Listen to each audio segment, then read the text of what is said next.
इन तीनों की उम्र 18 से 20 साल के बीच में बताई जा रही है। लोकेशन ट्रेस किया तो वे अलग अलग जगहों पर पाए गए। इसके बाद से पुलिस की 3 टीमें उनकी तलाश में दिल्ली, महाराष्ट्र और प्रयागराज दो दिन चार दिन करते का भी 1 हफ्ता हो गया, 7वां दिन हो गया। इस परिवार के लिए आप लोग आर्थिक सहयोग QR कोड के माध्यम से जरूर करें। आप ऐसे इंसान को तो फांसी की सजा देनी चाहिए। बिल्कुल सर, ये सर से बात कर रहे थे और उनके बच्चे के पिता हैं। आपको मतलब किसी अभी मतलब 1-2 दिन से किसी नेताओं का फिर आगमन हुआ? अभी नहीं हुआ सर। अच्छा, किसी पार्टी के नेताओं से कुछ जो बातें कही जा रही थी कि आपको 1 लाख 5 लाख की मदद देने की बात कही जा रही थी? एक पैसे नहीं हुआ, अब 4-5 लाख की बात ही दूर है। अच्छा, पहले नंबर तो हमको पैसे तो अपने जगह पे 2 दिन चार दिन करते का भी 1 हफ्ता हो गया, 7वां दिन हो गया, अभी तक कोई इंसाफ नहीं हुआ। इस परिवार को पैसे नहीं लेकिन इंसाफ चाहिए। मैं आप लोगों से ये कहना चाहता हूँ, जितने भी लोग इस वीडियो को न्यूज़ को देख रहे हैं, आप लोगों से अपील कर रहे हैं हम कि एक QR आप सभी के फ्रंट पे रहेगा, कमेंट बॉक्स में रहेगा।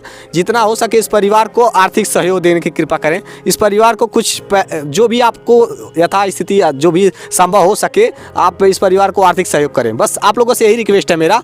आप आखिर यही विनती है आप लोगों से कि ये गरीब परिवार, नेताओं की जुमलेबाजी चल रही है लगातार, तमाम पार्टियों तमाम दलों के नेता आ रहे हैं, जुमलेबाजी के सिवा इस परिवार कुछ आर्थिक सहयोग नहीं दिए हैं। जी सर, भूमि आवंटन भी हो गया है। भूमि आवंटन हो गया, जमीन आवंटित हो गया, गाटा संख्या 660 आवंटित हो गया। ये है, इनको जानकारी है, इसको इधर आइए थोड़ा। बताइए। जी सर। इनको गाटा संख्या 660 जी इनके लिए आवंटित की गई है। आवास के लिए नहीं, आवास के लिए नहीं, भूमि आवंटित की गई। हाँ, इनको भूमि आवंटित की गई है तो उसी जगह पे बनेगा, उसी जगह पे। जी बिल्कुल, धन्यवाद। ठीक है सर। तो अभी इस घटना को लेकर के मैं यही कहना चाहता हूँ, इस परिवार आर्थिक सहयोग की लाभ की अपेक्षा नहीं रखती, नेताओं से तो बिल्कुल भी नहीं। बस झूठे आश्वासन, झूठे दिलासे दिए जा रहे हैं बस, और इसके सिवा कुछ नहीं मिला है इस परिवार को। आप पब्लिक से मेरा विनम्र अनुरोध है कि इस परिवार के लिए, हमारे लिए ना सही, हमारे लिए बिल्कुल भी नहीं, कुछ नहीं चाहिए हमको। इस परिवार के लिए आप लोग आर्थिक सहयोग QR कोड के माध्यम से जरूर करें। आप सभी के सामने स्कैनर पेश की जाएगी। और मैं आपको बता देना चाहता हूँ, एक अखबार में कुछ मामले प्रिंट होकर के आए हैं, जिसके तहत मैं आप सभी के बीच में बातचीत करना चाहता हूँ। इस अखबार में लिखा क्या गया है ये पढ़कर सुनाऊँगा। कुछ प्रशासन कहीं ना कहीं कुछ हद तक पहुँची है।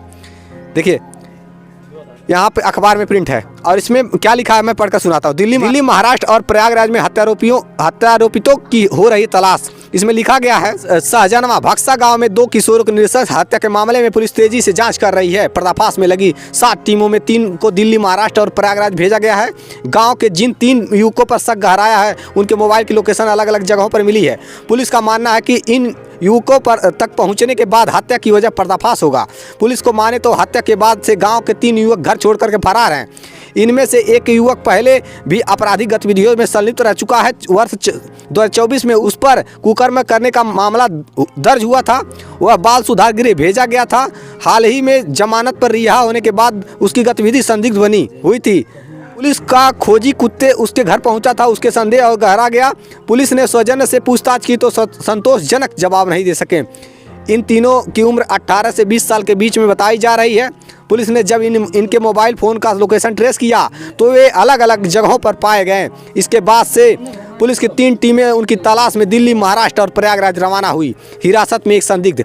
पुलिस ने कुछ अहम सुराग जुटा लिए हैं, जिनके आधार पर वह हत्यारों के करीब पहुंच रही है। सर्विलांस टीम संदिग्धों की कॉल डिटेल रिकॉर्ड CDR खंगाल रही है। एक संदिग्ध पुलिस की हिरासत में है, जिसके गहन पूछताछ की जा रही है। सांसद चंद्रशेखर आजाद ने न्याय दिलाने का दिया भरोसा। अभी हाल ही में वीडियो कॉल पे बात की है परिवार, जिसका वीडियो क्लिप आप सभी के समक्ष रखा जाएगा। मंगलवार की देर शाम भीम आर्मी के प्रदेश संगठन के सचिव के नेतृत्व में एक प्रतिनिधि मंडल गांव में पहुंचा। एक किशोर के स्वजन से मुलाकात करने के बाद संगठन के मुखिया व आजाद समाज पार्टी के सांसद चंद्रशेखर आजाद से किशोर के पिता व मां की वीडियो कॉल पर बात कराई। सांसद ने से कहा कि पुलिस जल्द ही पर्दाफाश करने का दावा कर रही है। तहसील में से मिला भूमि का पट्टा। आर्थिक मदद के लिए पत्र। सहजनवा तहसील प्रशासन ने एक किशोर के स्वजन को भूमि का पट्टा कर दिया और आर्थिक मदद के लिए DM को पत्र लिखा है। यह DM दीपक गुप्ता ने बताया कि गांव में करीब 15 डिसमिल भूमि चिन्हित करके एक किशोर के पिता के नाम से पट्टा कर दिया गया है। इसके अलावा मकान, शौचालय और आर्थिक मदद के लिए भी रिपोर्ट बनाकर उच्च अधिकारियों के पास भेजा गया है। आप इस मामले को समझ सकते हैं। भक्सा गांव में खेत में मिले थे 2 किशोरों के शव, जांच में जुटी है प्रशासन। घटना के बाद से गांव से 3 युवक लापता, लोकेशन के आधार पर भेजी गई है पुलिस टीम। 7 टीमें कुल गठित की गई है इस मामले की, इस घटना की जांच के लिए। सांसद चंद्रशेखर आज़ाद ने किशोर से स्वजन से वीडियो कॉल पर भी बात की है, जिसका क्लिप आप सभी के समक्ष रखा जाएगा। तो ये मामला है और प्रशासन कहीं ना कहीं कुछ हद तक पहुंच चुकी है। तीन पर संदेह जा रहा है, जैसे कि प्रशासन जिस प्रकार से अखबार ये बता रहा है, कटिंग हमारे पास है, उसके तहत अगर बात की जाए तो कहीं ना कहीं प्रशासन का 3 आरोपियों पर संदेह जा रहा है, जिस प्रकार से लिखा गया है। और बहुत जल्द ही आपके बेटे को इंसाफ मिलेगा। अभी यहाँ इंसाफ तो मिलना जाना, जब मैं जहाँ तक कोशिश कर रहा हूँ मिल जाना ही अच्छा है। जल्द अपराधी पकड़ा जाए। जब तक अपराधी गिरफ्तार नहीं होगा तब तक इनके साथ हम खुद खड़े हैं, इनकी आवाज़ बन करके खड़े रहेंगे, क्योंकि हर बात सरकार तक पहुंचाने का कार्य किया जाएगा। ये ब्लॉक के अधिकारी लगे हुए हैं। इस परिवार को ज़मीन भी आवंटित हो गई है, जल्द से जल्द आवास बनेगा उस भूमि पर, और इस गरीब परिवार को आर्थिक सहयोग भी मिलनी है। तो जहां तक भी प्रशासन जो भी खुलासा करती है, आप सभी के बीच में रिपोर्ट रखी जाएगी।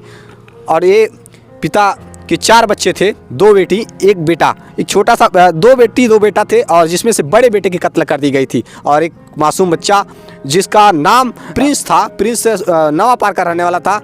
ऐसे में उसकी भी हत्या, साथ में दोनों बच्चों की लाश मिली थी। बहुत दुखद घटना, इस पे सब हर क्षेत्र के लोग की रूह कांप गई है जो लोगों ने इस वीडियो को देखा है। बहुत दर्दनाक घटना था और आरोपी जल्द से जल्द पकड़ा जाएगा, ऐसा प्रशासन आश्वासन दे रही है। बहुत जल्द ही गिरफ्तार होंगे। प्रशासन कहीं ना कहीं 70% तक इस मामले पर कामयाबी हासिल कर लिए। बहुत जल्द गिरफ्तार हो जाएगा अपराधी, ऐसा बताया जा रहा है अखबार के माध्यम से। देखते रहिए स्टेट प्राइम न्यूज़ की, सच जरूरी है। जय हिंद।